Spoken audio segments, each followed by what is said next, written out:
Udahlah gue jual aja lah, yang penting anak gue bisa makan, bisa beli susu, anak gue bisa sekolah lagi. Ya gimana lagi, gue dapet duitnya udah enak begini gitu loh bang. Maksudnya gue nggak harus kerja capek yang ngeluarin keringet banyak, ya paling keringet di situ doang lah gitu ya, keringet olahraga lah, bukan harus olahraga capek, gue olahraga lah gitu. Yang penting. Nah ini kan saya sering dengar katanya kalau orang yang gede, saya nggak bilang gendut ya, gede ya, Lebar lah bang. lebar, itu nggak kelihatan. Yang ada suaranya justru suara itu Nah, ya, itu. bukan suara masuknya itu. Ya, pek. Pokoknya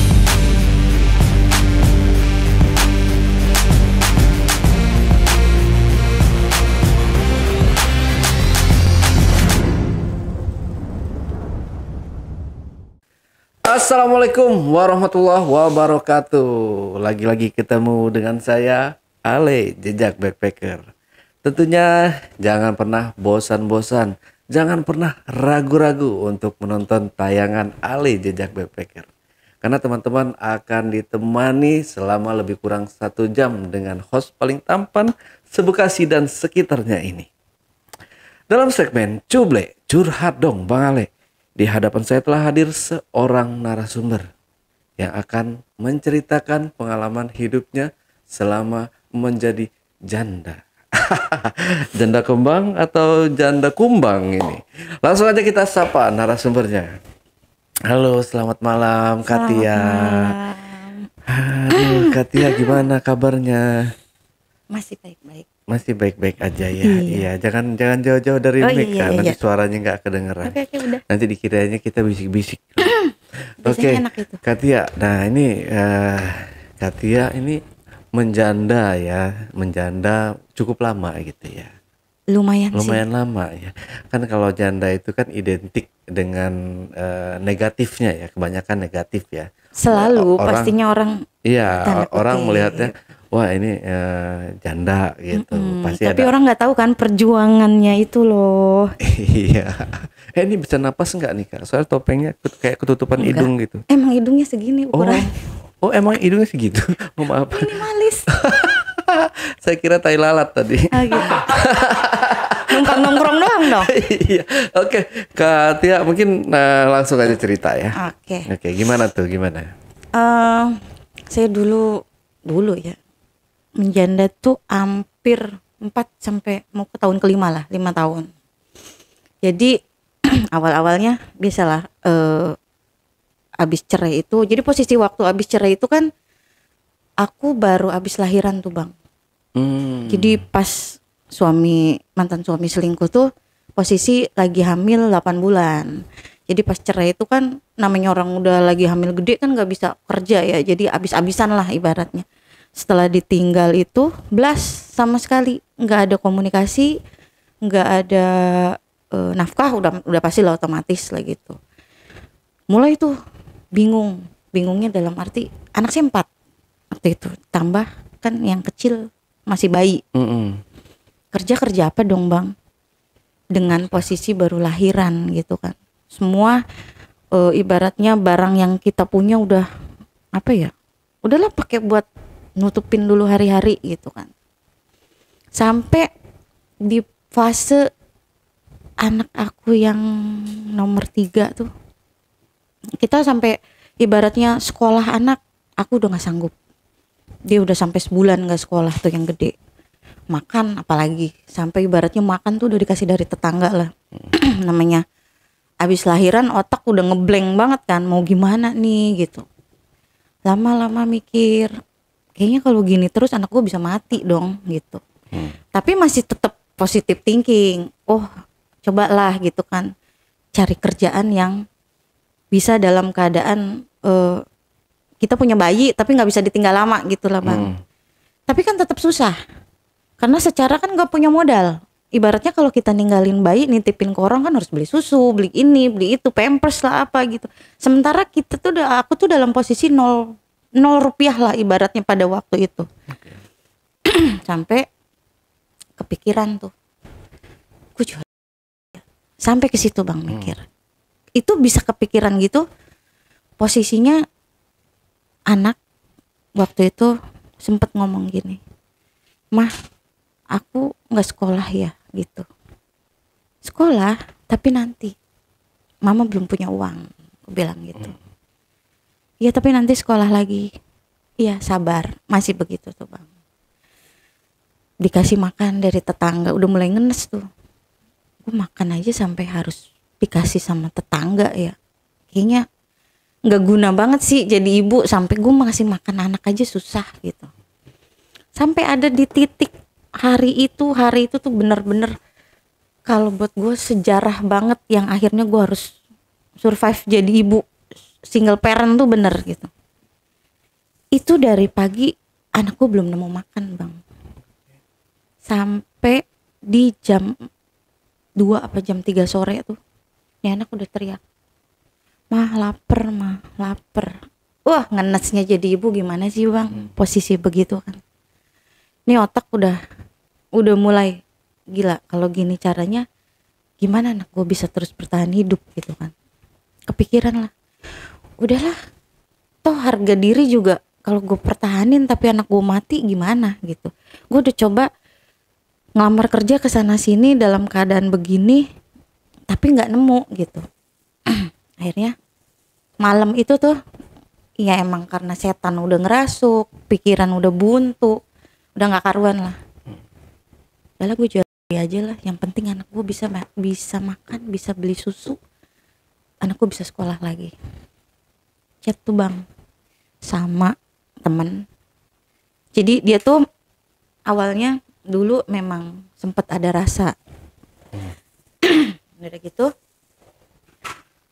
gue pikir kan dia punya rasa ke gue nih gitu kan, kayaknya gue rayu juga dapet nih, yang penting gue hari ini dapet duit buat anak gue makan gitu kan. Janjian lah kita nih bang, ya udah deal dengan dia mau ngasih duit gue segini. Pergilah gue tuh habis maghrib dengan pesen-pesen anak yang udah, "Ma, ntar pulang bawa ini ya, ntar pulang aku mau makan ini ya." Itu udah gimana ya, namanya jadi ibu ketika anak ngeluh, "Pulang beliin nasi goreng mah," misalnya gitu. Kan ngenes ya bang, berapa sih harga nasi goreng, gue sampai nggak bisa beliin anak gue pengen makan gitu kan. "Iya, ntar kamu mau beli apa?" Dengan pedenya gue tanya gitu kan, "Kamu mau makan apa ntar mama pulang?" "Aku beliin ini ya ma, aku beliin ini ya ma." Itu gue pedenya lagi, gue utang dulu ke warung nih bang waktu itu. Gue ambil Indomie lah, telur lah, yang penting anak gue tinggalin udah dalam keadaan kenyang gitu kan. Gue pikir malam dapet duit, gue bisa bayar tuh utang ke warung gitu. Udah, pergilah gue tuh bang, dengan hati masih nggak karuan, gila gue sampai harus begini ya gitu. Keluar, nyampe depan jalan, gue masih mikir, ini yakin gue mau curi gitu kan. Tapi gue inget lagi, kalau gue pulang gue nggak bawa duit, gimana dong anak gue. Lanjut tuh bang, ketemulah kita tuh di satu depan supermarket. Baru gue naik mobilnya, baru duduk, bininya telepon, bini si cowok nih, suruh pulang lah dia. Udahlah, gagal tuh malam itu. Bingung dong gue bang, Cir, gagal gue, gimana ini gue balik, gue udah janji mau beliin anak gue makan. Lamun tuh gue di pinggir jalan bang, nggak lama ketemu lah sama temen. "Ngapain di sini?" "Nongkrong gini." "Yaudah ngopi yuk." Ngopi, sambil ngobrol-ngobrol gue ceritain dong story gue lagi begini. "Kenapa lu nggak ngomong gini gitulah segala ngobrol." "Yaudah lu pulang, ntar dulu anakku belum makan anjir," gue bilang gitu. Gue ada duit cuma segini, dia ngasih duit tuh gocap kalau nggak salah, buat anak lu makan, bungkus dah nasi katanya berapa. Pulang tuh gue bang, anak gue udah nungguin ternyata. Sedihnya waktu itu begitu tuh nasi ditaruh, mereka kayak yang seneng banget kan. "Besok aku sekolah mah." "Sekolah," gue bilang gitu. Gue udah nggak pengen makan bang, ngelihat mereka gitu juga. Tapi begitu selesai makan, anak-anak kan tidur. Gue mikir tuh semalaman, gue ngelamun aja di teras sambil gue ngerokok. Gue pikir, kok gue bisa gagal ya? Kan udah fix tuh, gue udah niat banget. Apa Tuhan gak ngizinin gue begitu gitu kan. Udahlah, gue gak terlalu pikirin tuh bang. Besoknya gue masih penasaran.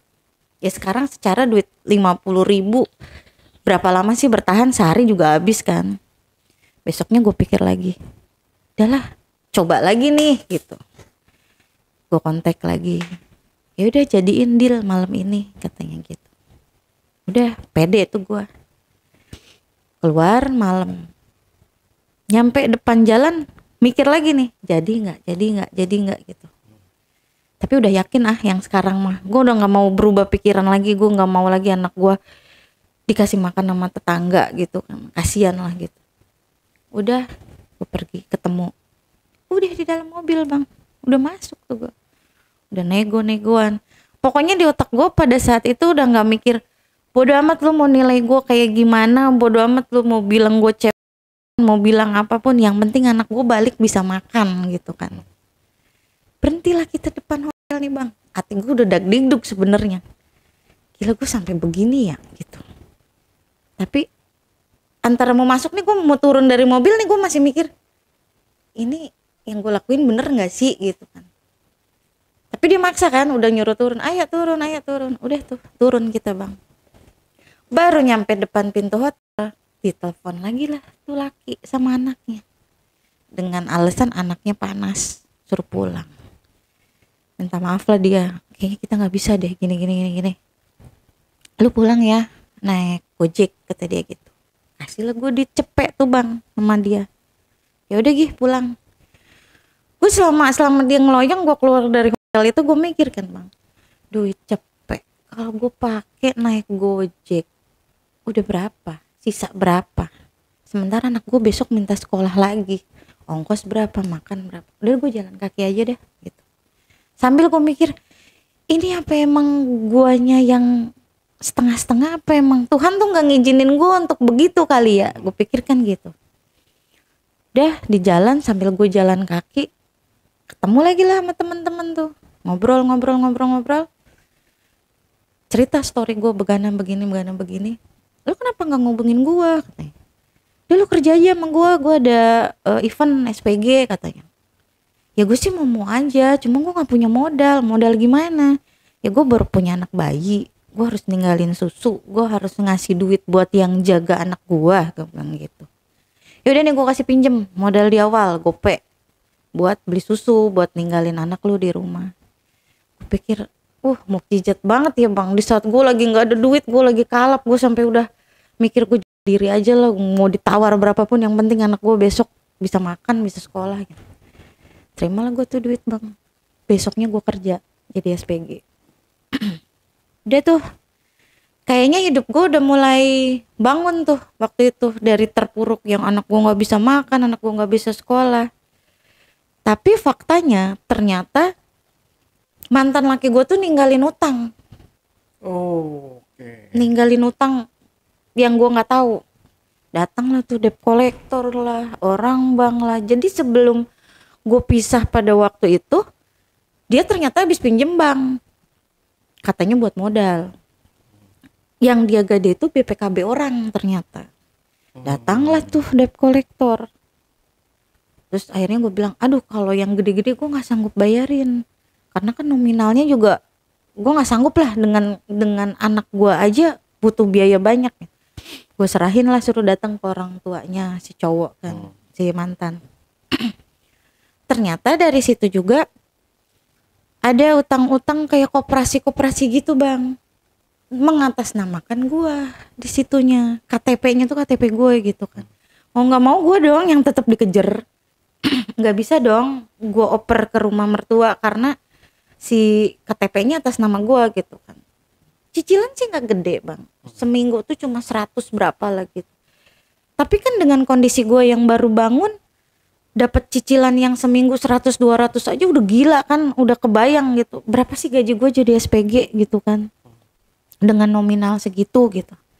Tapi mau nggak mau gue harus tetap bayar gitu, karena mereka datang terus kan, anak-anak gue terganggu dong dengan mereka datang. Mending kalau datangnya yang baik-baik, kalau yang datang yang udah kayak nagihnya kayak gimana gitu kan. Akhirnya gue masih bayarin tuh utang. Sampai ada di titik gaji gue tuh nggak ketutup untuk ngidupin anak, untuk bayarin utang gitu. Mulailah tuh ketemu lagi sama temen-temen yang dulu ibaratnya pergaulan gue yang bebas gitu kan. Ketemu lagi. Akhirnya mereka bilang nggak ngasih masukan, sebetulnya sih apa ya, bukan masukan yang baik, cuma pada saat itu karena gue emang nggak punya pikiran lagi untuk cari jalan dengan cara yang real lah, yang bener gitu. Gue pikir intinya gue dapet duit gimana pun caranya gitu. Kenalan lagi sama si A, si B, ketemu lagi sama orang-orang yang dulu ibaratnya sempat punya rasa, punya hati. Mulai itu kriminal gue jalan bang, otak gue. Kriminalnya dalam arti gini, yang gue butuh duit, lu butuh gue ibaratnya. Ayo gue jalan. Sampai gue jalan sama orang-orang itu dalam seminggu tuh gue ganti-ganti terus bang. Tapi dalam arti bukan gue yang sampai tidur ya, maksudnya dalam arti gue pacaran lah gitu sama si A, si B, si C, gue jalanin. Senin gue jalan sama si A, Selasa sama si B, sama si C. Lah gue juga nggak munafik, dalam arti laki-laki yang dicari apa sih bang? Dia ngeluarin duit nggak jauh lah dari urusan rajang kan gitu. Tapi gue pilih-pilih mana yang duitnya gede, oke lah gitu kan. Sampai gue jalan sama 5 orang. Itu gue atur-atur bang, Senin gue sama yang ini, Selasa sama yang ini, Rebo sama yang ini gitu. Duit jalan, ibaratnya gue nggak kekurangan. Anak gue bisa makan enak, apapun yang anak gue minta gue kasih. Tapi itu gue harus bohong depan anak gue karena gue kadang-kadang nggak pulang gitu kan. Kalau gue lagi jalan sama si A yang nominal rupiahnya ngasihnya lumayan lah, ibaratnya bisa untuk nutup semuanya. Karena pada saat itu juga kebetulan juga gue punya kakak cuma 1, laki-laki sih memang. Posisi dia lagi nganggur dan nggak mungkin juga ibaratnya gue masa bodoh gitu dengan keponakan gue juga. Gue ngerasain namanya anak kecil ibaratnya lagi butuh-butuhnya biaya gitu, lihat kakak ipar gue yang ngadu, wah kakak kamu nggak gini lah buat inilah buat itu. Jadi pikiran gue tuh nyabang gitu loh bang, gimana caranya gue bisa bantu kakak gue tapi anak gue juga nggak telantar. Akhirnya gue milih untuk ngegila lah bahasanya. Udahlah gue pikir gue mau jalan sama si A, si B, si C gitu, yang penting gue dapet duit. Jalan. Yang satu bujangan, tapi bujangan tua. Itu kalau dibilang walaupun dia bujangan, kalau dilihat dari face atau body dibawa kondangan udah pasti malu-maluin lah. Gimana gue nyeritainnya ya bang? Bukan gue terlalu pede, pokoknya kalau dibawa kondangan malu-maluin lah. Ibaratnya size celananya itu gemuk kan ya, size celananya kalau buat gue bertiga masuk lah gitu. Tapi gue udah nggak mau ngelihat itu gitu bang. Yang gue mau duitnya dia, gue minta gue ada gitu tuh. Gue ibaratnya masa bodoh dengan orang bilang lu jalan sama yang begitu, lu jalan yang begitu apalah, udah gue udah masa bodoh. Kalau bahasanya merem dah gue gitu. Sampai sama jalannya sama yang satu dulu nih gue ceritain. Jalan sama yang itu harian gue dapet, mingguan gue dapet, bulanan gue dapet. Belum anak-anak gue makan semua pakai GoFood. Ibaratnya gue nggak bingung dong, nggak pusing. Karena gue ngerasa pemberian dia ke gue banyak gitu kan. Mau nggak mau gue take and give dong bang, lumrah lah. Gue pikir gitu kan. Dia udah ngasih gue banyak, take and give lah. Oke, biasa minta lebih. Tapi posisi gue kan punya anak kecil bang, nggak mungkin gue tinggal. Dalam arti gue tinggal taruh kasarnya gue booking hotel lah gitu. Nggak mungkin kan gue tinggalin anak gue semalaman sementara anak gue masih ada ASI juga kan. Sampai gilanya gue bang, karena gue dijanjiin lu kan, gue bilang gue butuh duit buat ini, buat ini, buat ini, buat kontrakan lah, buat anak gue bayar sekolah lah, buat gue mau beliin anak gue ini, butuh buat sekolah ini, nominalnya lumayan gede lah. Yaudah, yuk staycation lah di sini. Gue pikir anak gue gimana, tapi gue nggak bisa tinggal lama-lama kan, apalagi semalaman kayak gitu tuh. Gue bilang yaudah, tapi gue minta syarat sama lu. Gimana? Gue mintain anak gue juga bukain. Jadi malam itu gue buka 2 kamar bang, sebelahan. Anak gue nanya dong, kita ngapain mah ke hotel? Nggak mungkin dong gue cerita, mama begini-begini gitu kan. Gue bilang, kita liburan nak, di sana ada kolam renang, ada arena bermain, kamu nggak pernah liburan gitu. Seneng dong namanya bocah, gue bawa ke hotel tuh bang. Gue udah kayak apa ya, kayak orang kucing-kucingan. Anak gue lagi tidur, lagi anteng, gue tinggal kamar sebelah. Anak gue nangis, anak gue telepon, mama di mana? Mama lagi di depan, lagi ngobrol dulu ketemu temen. Anak gini, ini nangis mak, gitu yang bayi begini. Balik lagi gue bang. Jadi semalaman itu gue bolak-balik kayak orang gila. Gue nyusuk ini gitu. Ya gak sih? Gue nyusuk kanan, gue nyusuk kiri gitu.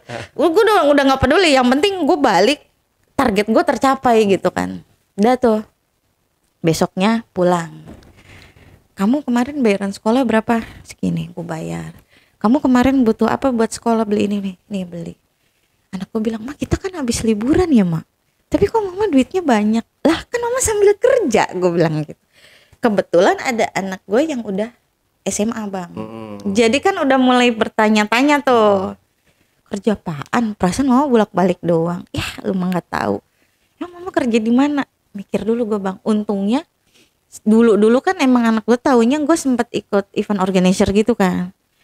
Mama lagi ada event, jadi di ballroom di atas tuh lagi ada wedding. Mama tuh ikut bantuin di IO itu gitu. Gue untung masih punya pikiran untuk ngebohong ke situ ya bang. Udah tuh, ketutup lah malam itu. Besoknya gue jalan lagi nih sama Duda, anak 1. Tapi dia karyawan biasa lah bang. Dia cuma ngasih gue bulanan untuk bayar kontrakan, bayar SPP anak gitu. Kalau sama yang ini, karena menurut gua ya ecek-ecek lah ngasihnya gitu. Jauh lah sama yang tadi lah, yang malu-maluin bawa kondangan lah gitu ya. Jadi gue cuma nemuin dia tuh kalau nggak malam minggu itu pun cuma sejam 2 jam. Ya hanya sekedar jalan bareng, nggak lebih lah dari situ gitu. Karena gue pikir ini mah cuma buat apa ya, buat tambah-tambah aja lah gitu. Yang ketiga gue jalan sama dia pegawai bank tapi udah punya jabatan, Duda juga. Cuma karena mungkin udah umuran agak rese bang. Resenya dalam arti jadi terlalu masuk ke kehidupan gue gitu. Akhirnya gue sama yang ini agak jaga jarak, maksudnya gue posisiin sama kayak yang kedua tadi. Karena memang nominalnya juga belum begitu menjanjikan. Nah yang keempat nih, yang keempat lumayan tajir. Itu dia nutup semua kebutuhan gue, tapi dia datang sebulan sekali. Jadi gue masih bisa oper waktu lah. Kalau dia datang gue masih bisa bohong sama ke yang ke-1 kalau gue ada kerjaan di mana karena dia taunya gue dulu sempet ikut tour guide di biro wisata. Jadi kalau dia ngajakin ayo staycation, oh gue nggak bisa, lagi ada trip kesini gitu. Kalau yang kelima orang biasa. Ini sebenarnya gue karena dulunya apa ya, temen deket, terus kita sering jalan bareng, tapi dia suka ngasih jajan ke anak gue, jadi gue lumayanan lah bang buat nambah-nambahin bekal bocah, pikirkan gitu ya. Itu selama hampir 6 bulan lah. Udah kayak bikin jadwal piket gitu. Senin gue sama ini, Selasa sama ini, handphone 2 udah gue bingung kan, yang satu telepon, yang satu video call, gimana ini caranya gitu. Tapi gue masih pinter-pinter untuk yang kalau yang ini gue bilang kalau ini telepon, anak gue yang suruh ngangkat, bilang mama nggak ada, handphonenya ketinggalan. Yang ini lagi video call, masuk lagi lah video call yang lain gitu kan. Gue bilang ntar dulu ada bos gue telepon, padahal nggak tahu bos yang mana, gue sendiri aja nggak punya bos kan gitu. Udah nggak karuan lah pokoknya. Sampai akhirnya dari 5 orang ini gue putusin fokus sama yang 2 orang ini bang, yang nutup kehidupan gue banget. Yang ini mah anggap aja iklan lah, gue pikir gitu kan. Jalan sama yang ini. Yang malu-maluin nih. Yang malu-maluin itu kalau dibawa kondangan. Yang celananya bisa masuk buat 3 orang aja. Gue jalan sama yang ini tuh sebetulnya apa ya, baik orangnya, eh bahasanya halus, karena kan gue punya story di rumah tangga yang dulu sempet KDRT ya bang. Jadi ketika nemu sama yang ini nih gue ngerasanya nyamannya dalam arti walaupun tampang dia nggak bisa dibawa kondangan, tapi perlakuan ke gue baik gitu kan. Cuma yang bikin gue nggak bisa untuk Philip fokus sama dia serius, posisi dia bujangan. Nggak mungkin juga kan dengan gue janda beranak 4 harus kawin sama bujangan. Kayaknya gimana ntar ke depannya dengan keluarganya, gue nggak mau gitu. Akhirnya walaupun dia dengan bahasanya ngejanjiin ayo kita nikah, ayo begini ya, gue mah manis-manis manja gitulah, iyalah ayolah kapan lah, dia bilang rencana mau begini mau gini, gue iyain aja lah dengan tujuannya nyenengin dia lah intinya gitu. Nah selama gue jalan sama yang ini nih bang, ibaratnya yang gue minta nggak gue dapet gitu. Cuma batin gue kesiksanya dalam arti satu, dari soal kalau hubungan direnggang aja udah kebayangan begahnya kayak apa. Gue kalau udah dia staycation lo di sini, ayonya tuh agak gimana gitu ya. Gue udah pikir di rumah, jir begahnya gimana sih, ngap gitu. Gue ngeliat orangnya aja udah ngap banget gitu ya. Tapi gue mikirnya udahlah, sebelum gue begitulah sama dia, gue lihat dulu artis-artis Korea. Gue bayangin dulu supaya gue nggak ilfil gitu bang. Gimana ya, ilfil lah ya, namanya gue normal perempuan kan, sebiarpun gue janda tapi kan tetap gue masih punya ih ganteng ya, ih keren ya, masih begitu kan. Sementara ini ya gimana, tapi dia baik gitu, cuma gue ilfil gitunya doang gitu. Jadi tiap gue mau sama dia, gue udah langsung tarik napas dulu. Anjir, jangan lama-lama. Gue bukan nggak kuat begitunya ya bang, nggak kuat bodinya yang segede gaban itu loh gitu loh. Udah tuh dari situ hampir berapa bulan yang gue jalan sama dia, 6-7 bulan, sampai terakhir di titik gue tuh kasihan gitu lah sama dia bang. Dia udah habis-habisan banget lah, ibaratnya biayain gue mati-matian, dari anak gue lah, dari biaya hidup gue sampai biaya kakak gue tanggung dari dia gitu kan. Kasihan gue lama-lama bang. Terus sempet kepikiran, apa ya gue terima ajakan dia nikah gitu kan, dengan bahasa dia, urusan keluarga gue biar jadi tanggung jawab gue, itu urusan gue katanya, mau keluarga gue mau terima atau enggak. Ngobrol lah gue sama anak-anak nih bang, gue kenalin dulu nih sama anak-anak gimana responnya. Baik sama anak-anak, dia mau jalan bareng, dia mau ibaratnya komunikasi sama anak-anak baik lah gitu. Tapi tetap ngeganjel di guanya gitu, kalau gue terusin nama nih orang, kedepannya hidup gue gimana ya, dalam arti satu, gue udah gak bisa punya anak lagi kalau gue sama dia, karena gue udah steril kan waktu itu. Gue udah gak mau punya anak lagi, udah punya anak lagi, ini aja udah ribet gitu dengan anak segini banyak, biaya segini banyak gitu. Terus dia tetap kekeh tuh, ya udah pokoknya mah kita nikah katanya gitu. Gue pikir kan masih ada cadangan yang ini nih bang, yang datangnya sebulan sekali gitu kan, walaupun ibaratnya dia laki orang nih yang ini.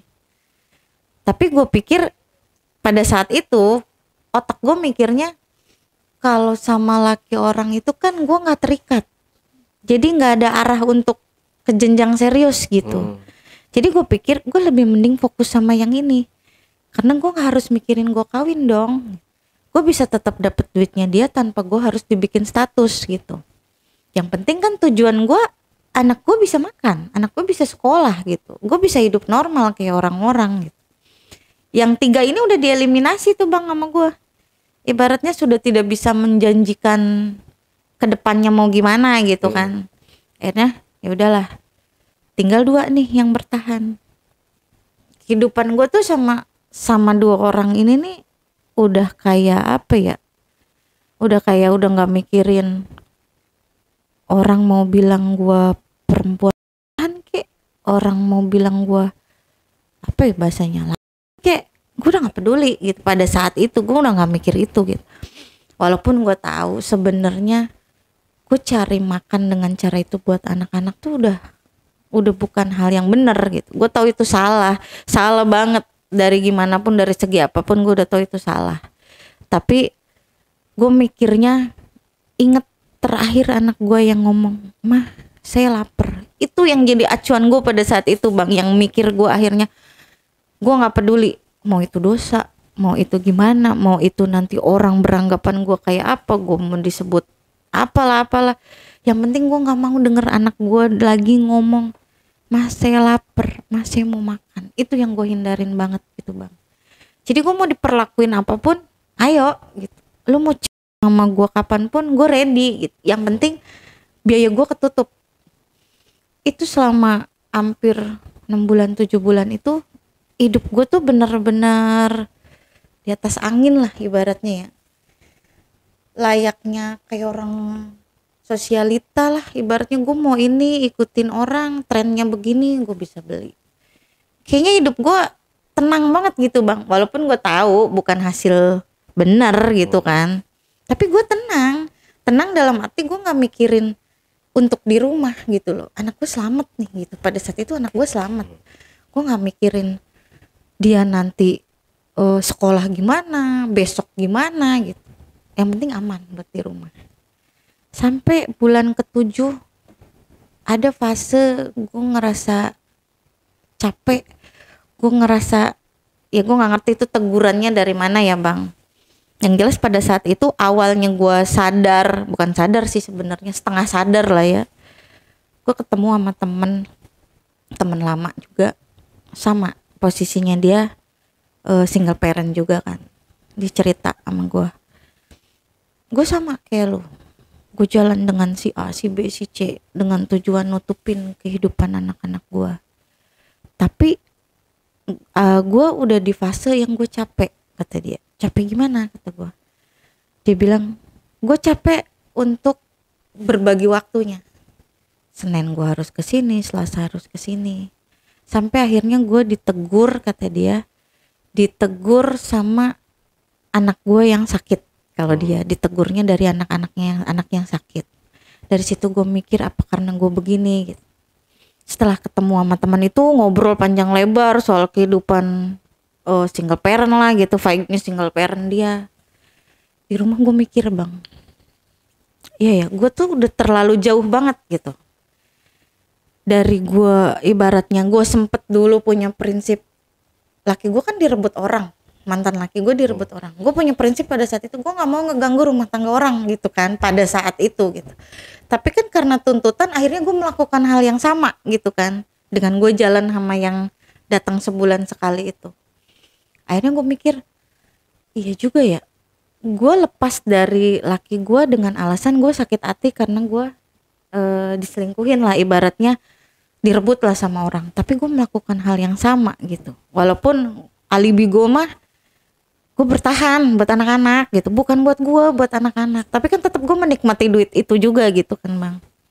Sampai akhirnya satu malam gue lagi duduk di depan teras, tuh tiba-tiba apa ya, kayak orang yang kayak lagi diingetin gitu bang. Tiba-tiba bapak gue, kayak keinget bapak gue, keinget mama gue gitu kan. Pada saat itu mama gue belum almarhum, tapi gue menutupi keadaan gue pada saat itu ke mama dengan bahasanya, gue baik-baik aja di sini, gue kerja gitu. Karena gue nggak mau ngebebanin mama kan, emang lagi sakit-sakitan juga. Tapi yang ngeberatin itu posisinya bapakku sering datang di ngimpi tuh bang, kayak orang yang sedih gitu ngeliat gue. Dari situlah gue mikir, hidup gue udah terlalu jauh ya, dengan gue ibaratnya bahasanya gue berjalan sama orang gitu kan. Gue makanin anak pakai hasil beginian gitu. Gue juga udah apa ya, ngebohongin orang-orang ini dengan ibaratnya gue sok manis, sok jual kesedihan gue di depan mereka gitu. Dengan sok gue, dia ngerayu gue begini-begini, seolah-olah gue kemakan rayuannya dia, padahal gue tahu apa sih tujuan lu kalau nggak ngewe begini, udah selesai gitu kan. Akhirnya gue malam itu tuh benar-benar gue kayak ditegur aja gitu, udah cukup kayaknya gue begini gitu kan. Sampai pada satu hari gue masih tetap sih jalan sama yang itu. Ceritanya gue nggak pulang bang, karena posisi waktu itu hujan gede, gue nggak bisa balik pada saat itu. Ditambah gue ditahan-tahan terus nih sama si laki-laki ini. Gue lagi jalan sama yang itulah, sama yang apa, datang sebulan sekali itu, dengan alasan kan gue datang sebulan sekali, masa lu nggak nginep di sini. Oke lah, gue ngalah gitu kan. Ternyata anak gue yang gede ini kan dia apa sih jurusannya, kayak ada sangkut pautnya sama komputer gitu, apa bukan multimedia ya, apa TKJ apa begitulah bang. Pinter kan dia ngutak-ngatik handphone gue ternyata bang. Jadi email gue tuh disangkutin ke handphonenya dia. Gue setiap gue pergi, setiap gue udah di atas jam 10 jam 11 kan anak gue pasti telepon tuh bang, mama di mana, pulang jam berapa gitu kan. Gue pasti matiin handphone tuh, kalau enggak gue silent tuh handphone. Udah gitu ternyata pas gue nggak pulang balik, anak gue yang gede nyidang gue tuh bang. Awalnya di situ tuh mulai sadar lah kalau dunia gue tuh udah terlalu jauh gitu ya. Anak gue yang gede nyidang gue, mas saya mau ngomong. Iya, kenapa? Gue bilang gitu. Mama semalam kemana? Nggak pulang. Kerja lah. Kemana? Ada trip, gue bilang gitu. Kemana? Ke Bandung. Kenapa di apa ya? Nggak ngerti sih bang bahasanya. Jadi dia ngecek lokasi dari Google gitu. Di lokasinya mama tuh masih di kota ini katanya. Gue udah mulai yang gue takutin lokasi gue kedetek, gue ada di hotel gitu bang. Terus gue tanya, emang kamu taunya mama di mana? Kan mama matiin handphone, gue bilang. Iya, mama matiin handphone itu, posisi mama di mana? Dia terus nanya. Gue bilang, ya masih di sini. Gue matiin handphone masih di dalam kota ini. Gue belum jalan keluar kota. Gue masih ketemu ngobrol sama teman-teman gitu. Tapi di map saya, mama ada di hotel. Dari situ lah tuh bang, gue udah langsung prank kayak dor gitu ya. Gue ditembak sama anak sendiri kan. Gue nggak bisa ngomong, cuma pada saat itu gue bilang, iya memang saya janjian di depan hotel dengan teman-teman, tapi gue nggak melakukan apa-apa. Gue masih, ya nggak mungkin lah gue buka-bukaan sama anak ya bang. Gue bilang, saya di depan hotel, tapi bukan di hotelnya. Ternyata anak gue lebih pinter dari gue bang. Dia cek history tuh bang, history dari Google Map gue tuh. Mama nggak sekali dua kali lo ada di hotel, katanya gitu. Hampir beberapa kali saya lihat history mama tuh ada di hotel-hotel di kota ini.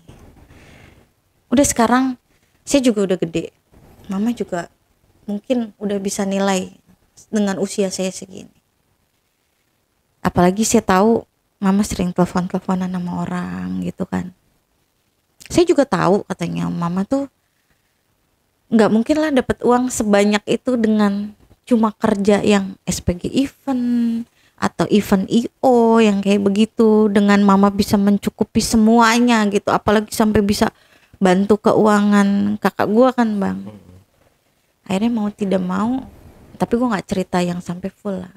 Gue bilang iya, itu uang yang saya dapat itu dari laki-laki, dalam arti gue pacaran dengan si A, si B, si C. Karena gue ngerasa gini, anak gue udah dewasa, udah ngerti keadaan, udah tahu story gue sama bapaknya dulu pisahnya gara-gara apa, susahnya kita selama beberapa bulan itu kayak gimana gitu. Akhirnya gue buka tuh bang, saya memang jalan dengan laki-laki ini, dengan ini, dengan ini, dengan ini, tapi tujuannya adalah untuk nutupin kehidupan kalian. Saya nggak mau lagi ada kalimat dari adik-adik kamu yang bilang, mas saya lapar, mas saya sekolah gimana gitu. Jadi pada saat itu kita nangis tuh bang, gue sama anak gue tuh nangis. Yang anak gue ngerasa mungkin ya bang, dalam hati kecilnya dia pikir, emang gue gini banget ya gitu. Kayaknya mungkin di otaknya, emang gue enak lah atau apa gitu. Cuma gue lurusin ke anak gue gini, lu boleh nganggap gue bahwa gue bukan perempuan baik-baik, gue bukan ibu yang baik, gue juga bukan biayain lu dari hasil yang baik. Tapi gue mau kelak ketika nanti lu gede, lu mesti ingat perjuangan gue tuh sampai sebegininya gitu untuk ngidupin lu ada di posisi ini.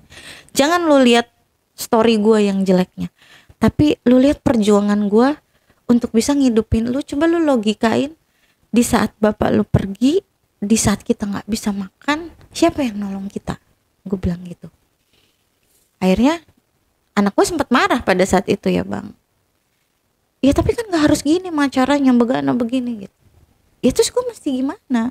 Sementara kebutuhan kita banyak, belum hutang yang ini harus gue tutup, belum yang bapak lu ninggalin duit, ninggalin hutang yang harus gue bayar gitu kan. Mungkin dengan pelan malam itu clear tuh bang. Dia terima lah ibaratnya. Ya udah, sekarang sih aku maunya gini. Mama putusin dengan siapa mama mau hidup ke depannya. Gak bisa mah begini terus. Aku malu, kata dia gitu. Kenapa mesti malu? Gue bilang gitu. Dia bilang, mama kan gak tahu katanya. Selama ini tetangga emang gak ada yang nanya. Mama keluar malam, mama pulang pagi. Aku harus bohong apa lagi mah? Belum adik-adik yang kadang nanya, katanya gini. Terus mau kamu gimana? Sudahilah mah dengan orang-orang ini. Pilihlah salah satu gitu kan. Gue masih belum berubah bang, walaupun gue udah ditegur begitu. Gue pikir ya gimana lagi, gue dapet duitnya udah enak begini gitu loh bang. Maksudnya gue nggak harus kerja capek yang ngeluarin keringet banyak. Ya paling keringetnya keringet di situ doang lah gitu ya, keringet olahraga lah, bukan harus olahraga capek, gue olahraga lah gitu.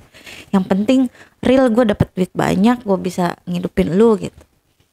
Tapi lama-lama anak gue nih kayak mulai ngehindar dari gua, jadi jarang komunikasi. Dari situlah gue mulai mikir tuh bang, iya ya kayaknya gue udah terlalu salah. Anak gue udah mulai protes gitu kan. Gue mulai, dan lama-lama gue pikir capek juga. Akhirnya ini kan karena mungkin si yang dibawa kondangan malu-maluin sama yang sebulan sekali ini udah ngeluarin duit banyak, mulailah banyak tuntutan tuh bang.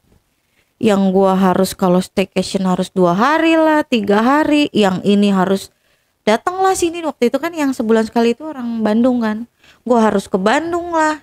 Ibaratnya gua lama-lama akhirnya kan kayak orang yang punya utang jadinya. Gua harus keluar kota, gua harus nemenin ini berhari-hari, ibaratnya anakku gua tinggal gitu kan. Terbengkalai lah anak gua gitu kan, gak keurus lah, dititipin sama kakak ipar gitu.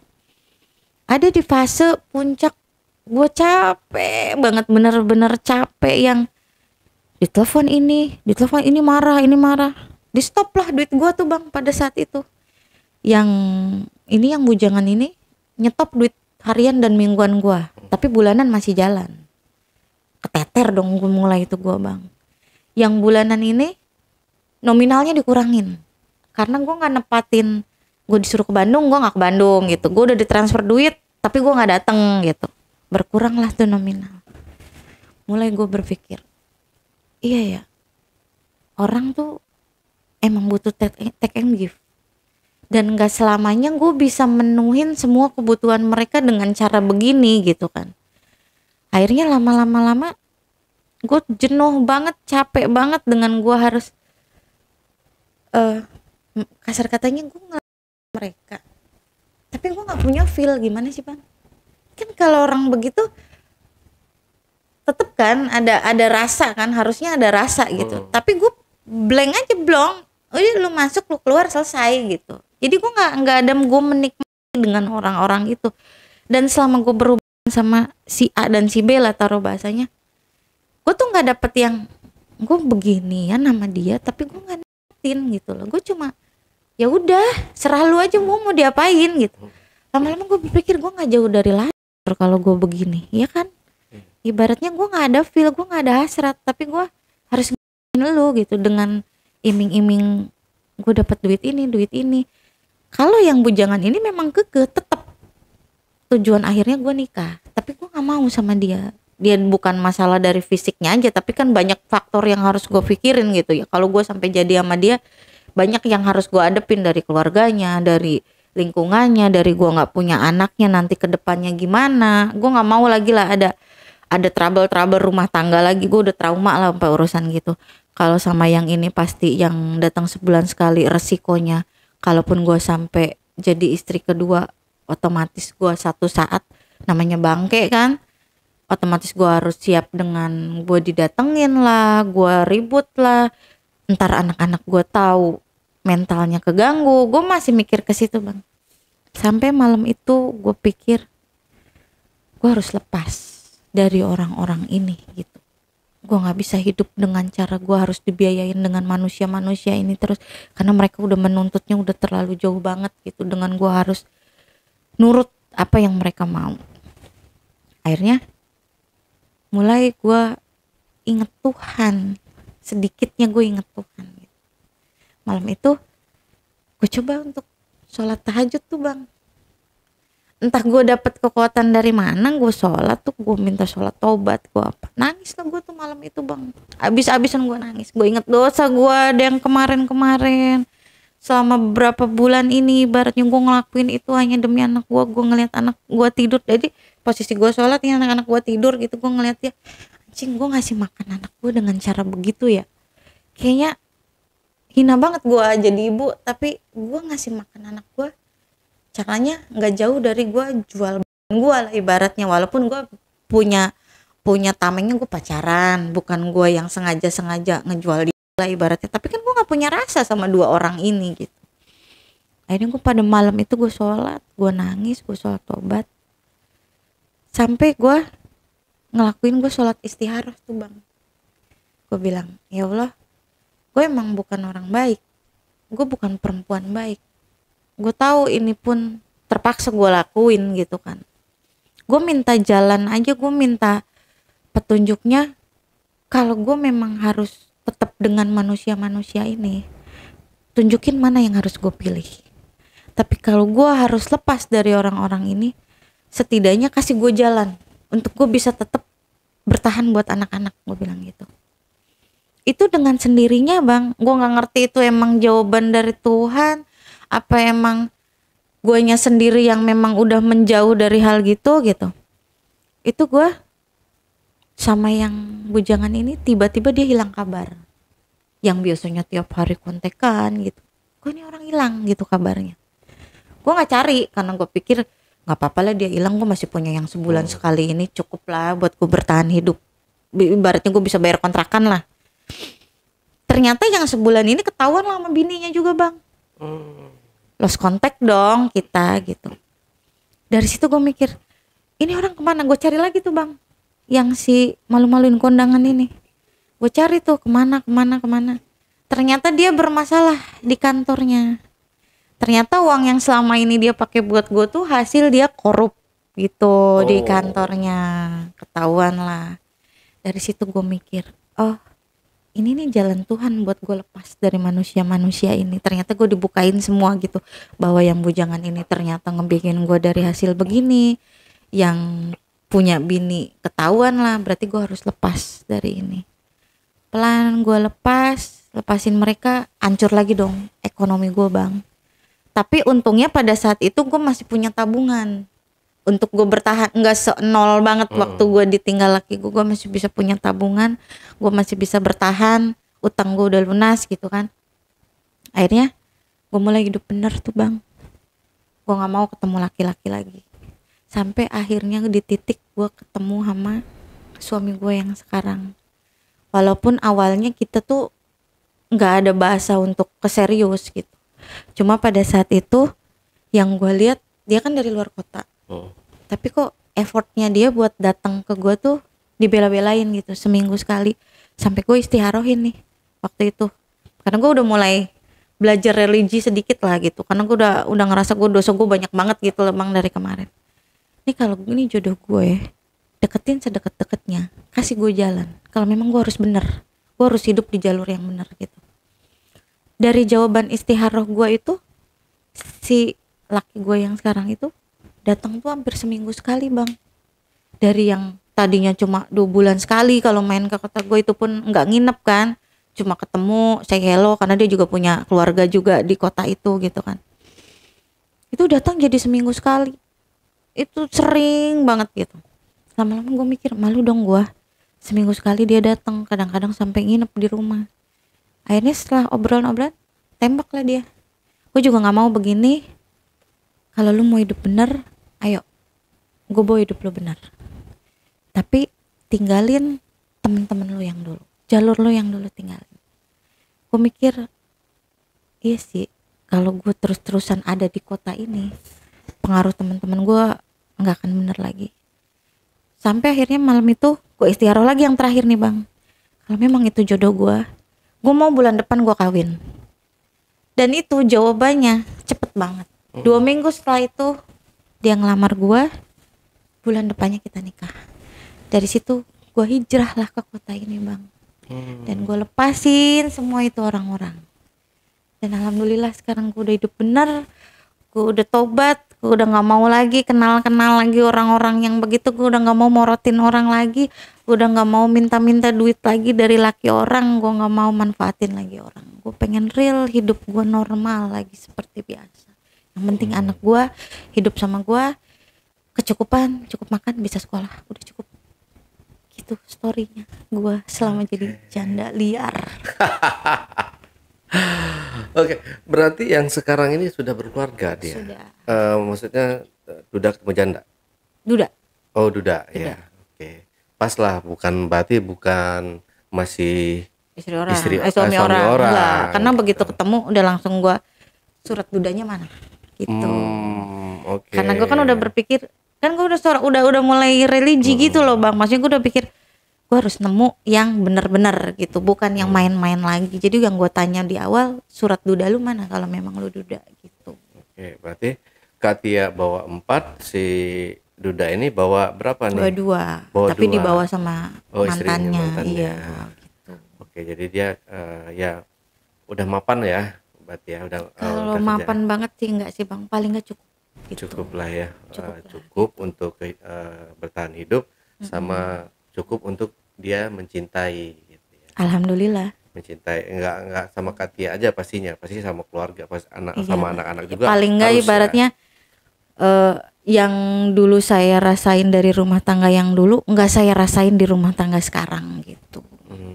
Jadi 180 derajat dari yang gue dapet dari rumah tangga itu. Kalau dulu gue ngalamin KDRT, gue harus kerja cari duit yang ibaratnya semua gue yang tanggung. Sekarang enggak Pak. Ya walaupun gue masih kerja tapi setengahnya lah gitu. Setengahnya di cover sama dia gitu.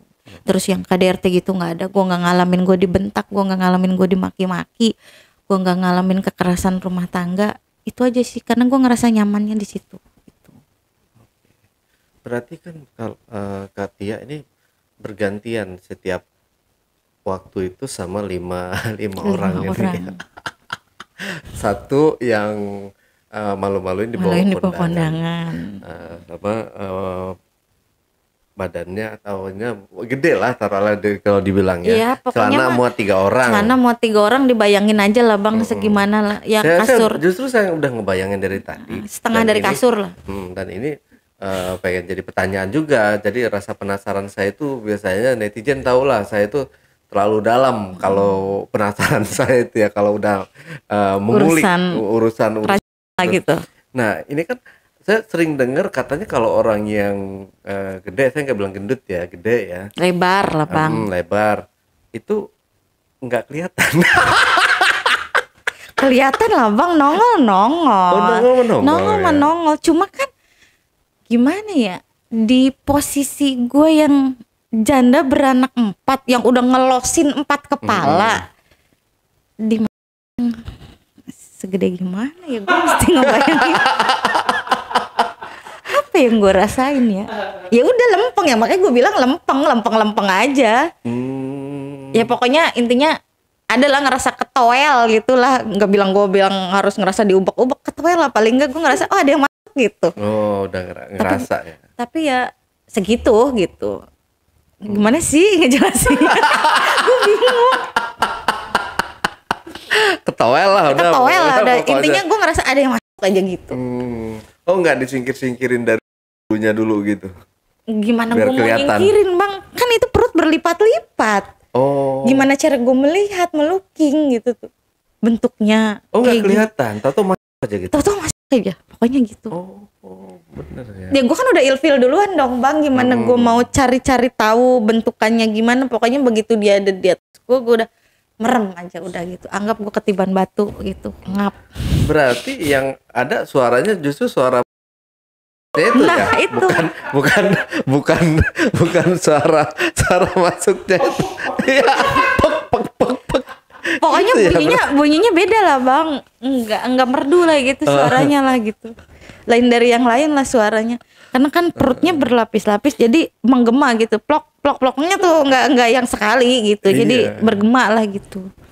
Pokoknya intinya gue nggak tahu bentuknya kayak apa karena gue udah ilfil duluan, begitu naik ngap dah gue gitu, nggak tahu segede apanya, nggak gue ukur juga sih.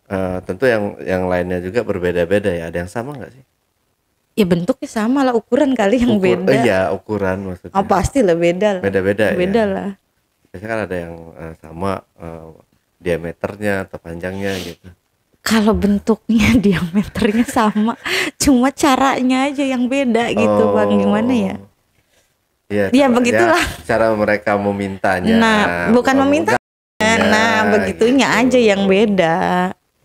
Kalau sama yang ukurannya standar ya sama lah, normal begitu. Kalau sama yang ukurannya segede gini ya, apa gini sih? Gue mesti ngebayangin. Gini Ya pokoknya mungkin ya, kalau ini mah bocah tuh. pokoknya intinya itu ada rasa ketowel aja gitu. Udahlah yang penting ada rasa ketowel, bodo amat. Yang penting duit aja, udah yang duit penting aja. gitu. Yang penting lu udah selesai gitu. Gue nggak mikirin enak enggaknya. Enak buat lu aja, gue mah nggak butuh enak gitu. Ya di titik dimana Kak Tia ya menceritakan ketahuan sama anak itu tadi yang paling sedih ya kalau menurut saya juga sedih banget ngedengarnya sedih, dan perjalanan Kak Tia dimana juga anak minta makan gitu. Dan Itu gue nggak kan mau itu ya terulang lagi gitu bang, udah cukup sekali anak gue ngomong begitu, cukup sekali. langsung ketampar saya juga sedih. Iyalah. Ya, Jadi perjuangan seorang ibu ya, single parent lah, single parent ibaratnya. di mana dia harus menghidupi keempat anaknya, harus bertahan hidup, mencari uang, di mana mungkin kondisi keadaan sekarang itu tidak bisa menerima kita untuk Ya, bekerja. betul. Ya mau nggak mau ya kayak gitu harus kita Iya, cuma lakukan. kadang kan orang berpikirnya kan masih banyak kerjaan yang lain gitu, yang lebih halal atau yang lebih benar, nggak usah lu morotin orang begini-gini. Ada lah kayak kakak gue kan sempet tahu lah gitu ya, lu jalan sama ini ibaratnya dia kan udah ngerti namanya sama-sama laki-laki kan bang gitu, punya lah pemikiran ke situ. Gue cuma bisa jawab, lu mau modalin gue nggak kalau gue kerja bener? Sementara anak gue tuh real nggak dibiayain sama bapaknya, gue lost contact sama bapaknya. Gila, ya. Kalau anak gue satu, gue mungkin masih bisa bang, kerja SPG gue masih cukup 1 atau 2. Sementara anak gue 4, yang sekolah 3, belum yang bayi. Dari mana gue harus nyukupin itu sendiri gitu. Oke, ya namanya perjalanan hidup ya, penuh Story liku-liku ya Kak Tia ya. Oke, Kak Tia terakhir, Kak Tia ada yang mau disampaikan mungkin pesan-pesannya ke penonton di rumah, silahkan. Pesan-pesannya bahwa tidak selalu janda itu memang konteksnya itu kadang-kadang memang Negatif. bukan perempuan baik-baik atau gimana gitu, atau mereka cari duitnya dengan taruhlah bahasanya pelakor lah atau apa. Tapi di balik mereka begitu, contoh kayak saya sendiri, ada survive yang harus saya lakuin, ada fight yang harus saya lakuin, dan itu tuh kontrak banget sama batin. Jadi jangan lihat dari sisi negatifnya aja, coba deh ada di posisi gue yang ketika ngelihat anak bicara seperti itu rasanya kayak apa sih gitu doang. Jadi jangan pandang janda tuh semuanya sama gitu, ada bagian titik yang orang harus lihat sisi kehidupan merekanya juga gitu. Oke, Kak Tia, terima kasih buat waktu dan buat ceritanya juga ya. Oke teman-teman, itulah tadi obrolan saya bareng Kak Tia dalam segmen Cuble, curhat dong balik. Buat teman-teman juga yang ingin berbagi cerita, berbagi pengalaman, kehidupan, teman-teman dapat menghubungi admin melalui nomor WhatsApp di 0858 47683 Atau teman-teman juga bisa mengirimkan cerita teman-teman melalui email di ale@jejakbackpacker.id. Dan saya infokan ke teman-teman dimanapun berada bahwa Jejak Backpacker dan Ale Jejak Backpacker sekarang sudah bisa dinikmati, sudah bisa didengarkan, sudah bisa ditonton di Spotify. Jangan lupa subscribe, follow, dan aktifkan tanda lonceng. Wassalamualaikum warahmatullahi wabarakatuh. Oke, Katia, terima kasih Sama-sama, Bang buat Ali. waktunya ya. Sehat selalu buat Katia, Amin. pokoknya buat keluarganya juga ya. Amin. Sampai jumpa.